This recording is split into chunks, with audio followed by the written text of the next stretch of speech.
सोचिए, एक ऐसी दुनिया जहां हर तरफ सिर्फ बर्फ ही बर्फ हो, जहां तापमान इंसानों की सहन शक्ति से भी नीचे चला जाता हो और जहां हर दिन जिंदगी और मौत के बीच एक नई जंग लड़ी जाती हो। लेकिन इस जमी हुई दुनिया का सबसे खतरनाक शिकारी न कोई शेर है, न कोई भेड़िया और न ही कोई मगरमच्छ, बल्कि एक ऐसा पक्षी जो आसमान से मौत बनकर उतरता है। यह है स्कुआ, पेंगुइन के नन्हे बच्चे। इसके सामने बिल्कुल भी सुरक्षित नहीं है। आज हम जानेंगे अंटार्कटिका के सबसे खतरनाक शिकारी की पूरी कहानी। अंटार्कटिका धरती की सबसे ठंडी जगह, लेकिन यहां सिर्फ ठंड ही नहीं बल्कि भूख भी उतनी ही खतरनाक है। इसी भूख ने पैदा किया एक ऐसे शिकारी को जो ताकत से ज्यादा अपनी चालाकी और अक्ल का इस्तेमाल करता है। स्कुआ दिखने में शायद एक साधारण समुद्री पक्षी लगे, लेकिन यह अंटार्कटिका का सबसे मशहूर समुद्री डाकू माना जाता है। यह सिर्फ शिकार ही नहीं करता बल्कि दूसरे पक्षियों से उनका खाना भी छीन लेता है।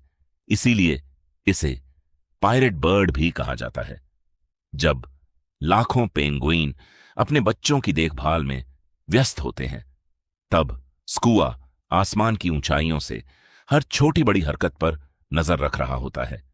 उसे सिर्फ एक छोटी सी गलती का इंतजार होता है, बस एक पल जब मां या पिता अपने बच्चे से कुछ सेकंड के लिए भी दूर हो जाए और फिर बिजली जैसी रफ्तार से वह नीचे झपटता है।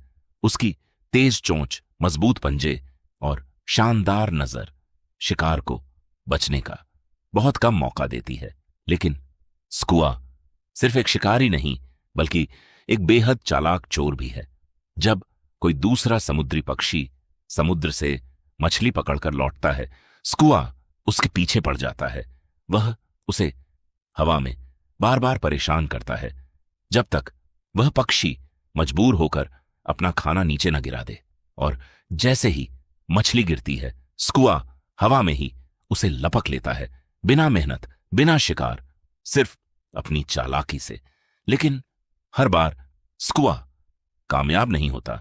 जैसे ही वह किसी पेंगुइन के बच्चे पर हमला करता है, पूरी कॉलोनी एक साथ सतर्क हो जाती है। दर्जनों पेंगुइन अपनी तेज चोंच से उसे दूर भगाने की कोशिश करते हैं। कई बार स्कुआ खाली हाथ लौट जाता है, लेकिन वह हार मानने वालों में से नहीं। कुछ ही देर बाद वह फिर लौटता है और एक बार फिर उसी एक छोटी सी गलती का इंतजार करता है। अंटार्कटिका में हर दिन शिकार मिल जाए ऐसा जरूरी नहीं। कई बार ऐसे दिन भी आते हैं जब स्कुआ को घंटों कुछ भी खाने को नहीं मिलता। तब वह मरे हुए जानवरों का मांस खाता है, मछलियां, सील के बचे हुए अवशेष, यहां तक कि व्हेल की लाश भी उसके भोजन का हिस्सा बन जाती है।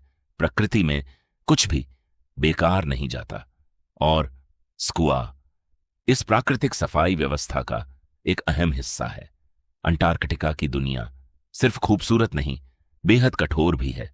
यहां हर जीव दूसरे की जिंदगी से जुड़ा हुआ है। पेंगुइन अपने बच्चों की रक्षा करते हैं, सील समुद्र में अपना शिकार तलाशते हैं और आसमान में स्कुआ हर मौके का इंतजार करता है। वह बुरा नहीं है, वह सिर्फ जिंदा रहना चाहता है। यही प्रकृति का नियम है, जहां हर शिकारी किसी और की कहानी का खलनायक होता है, लेकिन अपनी कहानी का हीरो। अगर आपको ऐसी ही असली, सिनेमैटिक और रोमांचक वन्यजीव कहानियां पसंद हैं, तो वाइल्ड सिनेमैटिक स्टोरीज को जरूर सब्सक्राइब करें, क्योंकि अगली कहानी प्रकृति का एक और ऐसा राज खोलेगी जिसे देखकर आप भी हैरान रह जाएंगे।